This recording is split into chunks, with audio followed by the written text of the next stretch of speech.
രാജ്യത്തെ കണ്ണീരിലാഴ്ത്തിയ മുണ്ടക്കൈ ചുരൽമല ഉരുൾപൊട്ടൽ ദുരന്തം ഒരു നാടിനെയാകെ ഭൂപടത്തിൽ നിന്ന് മായ്ച്ചു കളഞ്ഞ ദുരന്തത്തിൽ 298 പേർക്ക് ജീവൻ നഷ്ടമായി എന്നാണ് ഔദ്യോഗിക കണക്ക്.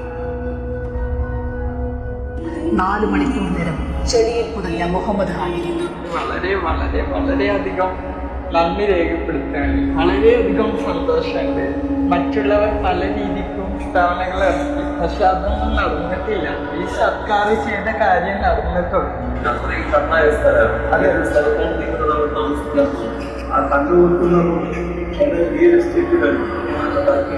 വിവിധ ഓഫറുകൾ നിങ്ങൾ മുന്നിൽ വന്നു.